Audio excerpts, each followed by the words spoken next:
জাতীয় নাগরিক পার্টি এর সদস্য সচিব আক্তার হোসেন বলেছেন, জুলাই সনদ বাস্তবায়নের মধ্য দিয়ে সরকারকে নির্বাচনের তারিখ ঘোষণার দিকে অগ্রসর হতে হবে। তিনি হুঁশিয়ারি করে বলেন, সব রাজনৈতিক দলের সঙ্গে আলোচনা ছাড়াই নির্বাচন ঘোষণা করা হলে তা কোনোভাবেই গ্রহণযোগ্য হবে না। রবিবার রাজধানী ফরেন সার্ভিস একাডেমিতে অনুষ্ঠিত জাতীয় ঐক্যমত কমিশনের দ্বিতীয় ধাপের ১৯তম দিনের সংলাপে অংশ নিয়ে তিনি এই মন্তব্য করেন। আলোচনার পর সাংবাদিকদের সঙ্গে আলাপকালে আক্তার হোসেন বলেন, যদি রাজনৈতিক দলগুলো দলীয় স্বার্থের ঊর্ধ্বে উঠে রাষ্ট্রীয় স্বার্থে কাজ করে তাহলে জুলাইয়ের মধ্যেই জুলাই সনদ প্রণয়ন সম্ভব। তিনি আরো বলেন, অন্তর্বর্তী সরকারের প্রধান উপদেষ্টা নির্বাচন আয়োজনের সম্ভাব্য সময় হিসেবে ডিসেম্বর থেকে জুনের মধ্যে একটি সময়সীমার কথা আগে থেকেই বলে আসছে, কিন্তু নির্বাচন আয়োজনের ওয়ালটন এখন দেশের সীমানা পেরিয়ে পৌঁছে গিয়েছে ৫০টিরও বেশি দেশে।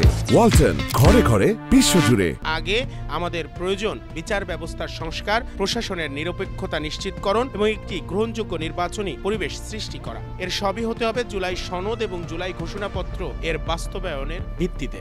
আক্তার হোসেন অভিযোগ করেন, প্রধান উপদেষ্টা আগেও লন্ডন থেকে একটি একতরফা বিবৃতি দিয়েছিলেন, তখন আমরা এর প্রতিবাদ করেছি। আমরা স্পষ্টভাবে বলছি, রাজনৈতিক ঐক্যমতের বাইরে গিয়ে সরকার যদি একতরফা সিদ্ধান্ত নেয় তবে সেই নির্বাচনে অংশ নেওয়া আমাদের জন্য কঠিন হয়ে যাবে। তিনি আরো বলেন, ফ্যাসিবাদ বিরোধী আন্দোলনের সক্রিয় দলগুলোর মতামতকে পাশ কাটিয়ে কোনো সিদ্ধান্ত গ্রহণ জনগণের প্রত্যাশার সঙ্গে সামঞ্জস্যপূর্ণ হবে না।